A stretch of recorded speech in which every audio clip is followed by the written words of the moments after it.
Assalamualaikum warahmatullahi wabarakatuh. Hari ini kami akan menjelaskan mengenai daya dukung lingkungan terhadap kehidupan manusia.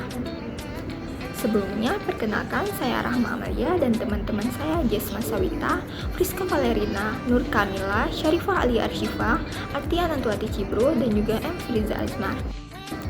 Teman-teman, sebelum kita mulai lebih lanjut, mari kita pahami dulu apa sih itu daya dukung lingkungan. Nah, jadi daya dukung lingkungan adalah kemampuan suatu lingkungan untuk menopang kehidupan makhluk hidup secara berkelanjutan tanpa merusak keseimbangannya. Setiap ekosistem memiliki batas maksimal jumlah individu yang bisa ditampung. Batas ini tergantung dari sumber daya yang dimiliki, seperti air, energi, makanan, dan juga bagaimana kemampuan lingkungan untuk menyerap limbah. Jika batas ini terlampaui, maka lingkungan juga bisa rusak.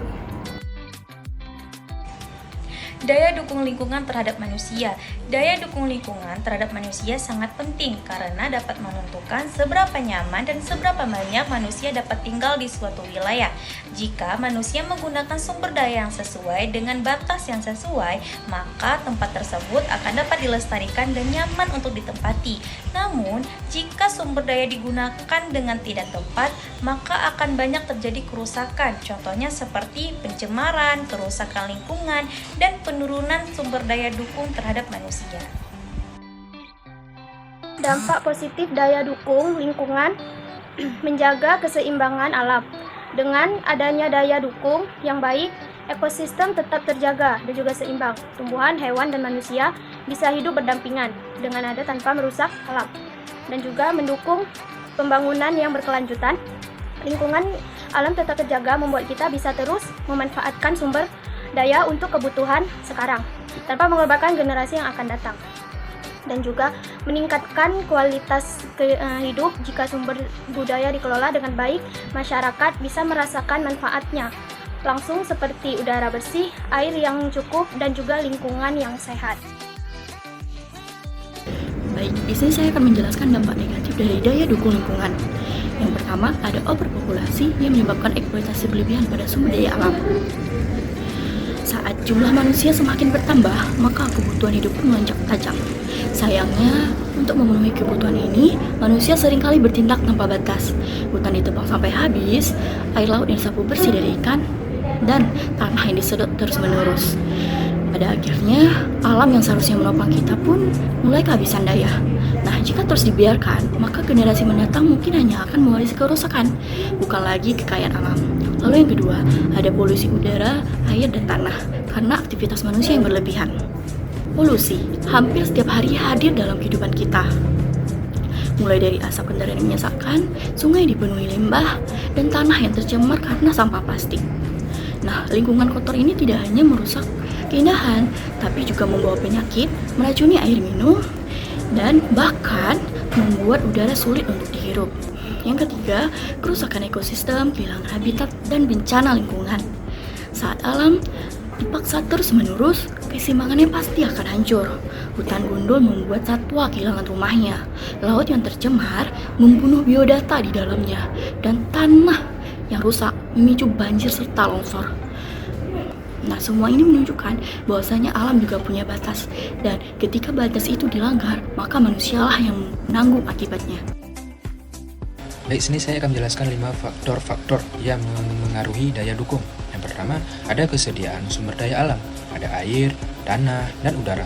Air merupakan kebutuhan pokok bagi semua makhluk hidup. Yang kedua, ada tanah. Tanah menjadi sumber utama untuk pertanian, permukiman, serta sebagai aktivitas pembangunan. Dan yang ketiga, ada udara. Udara yang bersih dibutuhkan untuk pernapasan, kesehatan, dan keseimbangan ekosistem. Dan yang kedua, ada jumlah dan pola konsumsi populasi manusia. Jumlah penduduk semakin besar jumlah populasi, semakin besar pula kebutuhan sumber daya air. Dan yang ketiga, ada kondisi sosial, ekonomi, budaya masyarakat. Yang pertama ada sosial, ekonomi, dan budaya. Dan yang keempat ada aktivitas manusia dan teknologi yang digunakan. Aktivitas manusia, pertanian, perikanan, industri, transportasi, dan sebagainya. Dan yang kelima ada faktor alam. Yang pertama ada iklim, topografi, dan hidrografi. Nah, iklim adalah cuaca hujan, suhu, dan musim mempengaruhi kesediaan air. kesuburan tanah, serta produksi pertanian. Dan yang kedua ada topografi, bentuk permukaan bumi mempengaruhi daya dukung daerah datar lebih mudah untuk pertanian dan permukiman. Dan yang ketiga ada hidrografi ataupun perairan.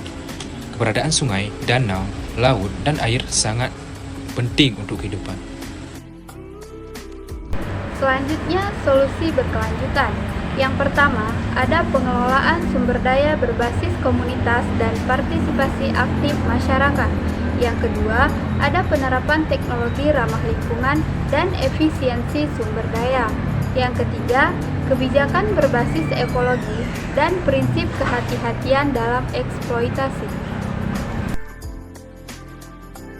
Baik teman-teman, dari beberapa penjelasan sebelumnya dapat disimpulkan bahwasannya daya dukung lingkungan adalah ukuran kemampuan lingkungan untuk mendukung kehidupan manusia dan makhluk lainnya secara seimbang dan berkelanjutan. Faktor alam dan aktivitas manusia sangat mempengaruhi daya dukung ini. Penting bagi manusia untuk memanfaatkan sumber daya alam sesuai batas daya dukung agar keseimbangannya lingkungan tetap terjaga.